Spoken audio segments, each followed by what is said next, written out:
So now let's talk about Ryan Garcia. We talked about him last week with Luke Campbell and the fact that it looked like these guys were possibly going to fight for the WBC title. It looks like things have moved and progressed a little bit since then, and that it's basically been confirmed that they are in negotiation right now. What throws a wrench into all of this is that Ryan Garcia came out and basically said that to Oscar and Golden Boy Production that if you don't believe in me, release me. And I don't know if that's coming from him being unhappy with the numbers they're giving him in terms of what the purse is going to look like, or if there's something else going on behind the scenes.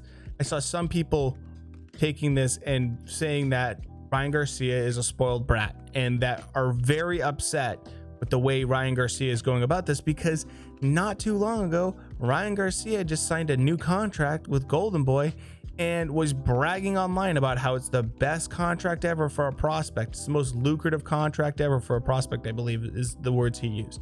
And now we're hearing him talk about not being happy with compensation for the purse for the Luke Campbell fight, and that if Golden Boy doesn't believe him, they should release him. Now, my first initial thoughts of this was, what's going on here? There's got to be something more than purse, right? There's got to be something more than purse going on here, because there is a history with Golden Boy and Ryan Garcia not necessarily seeing eye to eye. There's also been some talk about Golden Boy and Canelo not being happy. So I'm not going to say this is all on Ryan, to be fair to people that are fans of Ryan Garcia, but I am going to say this.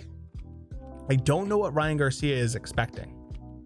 I don't know what kind of numbers he's expecting, because if this fight's going to happen this year, there's going to be no gate, most likely.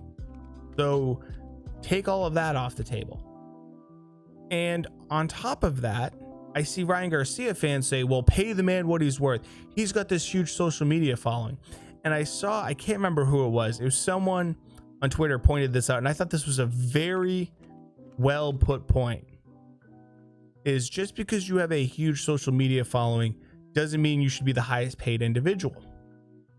And they said, by your logic, if social media matters so much, then Kim Kardashian should be the highest paid actress in Hollywood,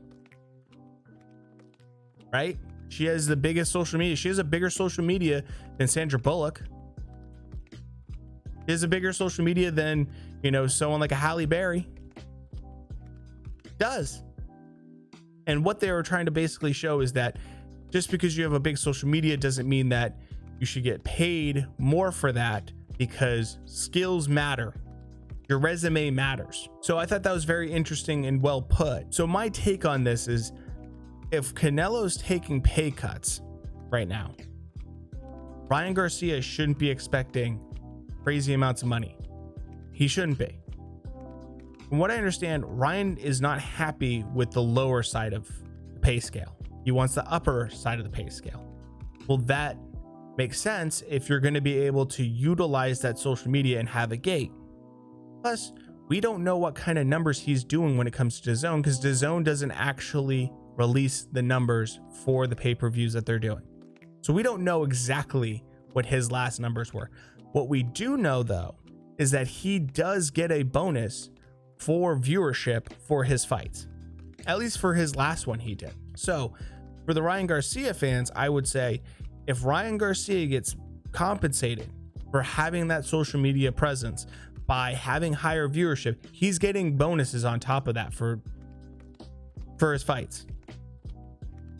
He signed a contract, which I believe is like a 5-year contract. He knows what that contract said in terms of compensation. He has these bonuses in place for viewership. I don't understand what the problem is.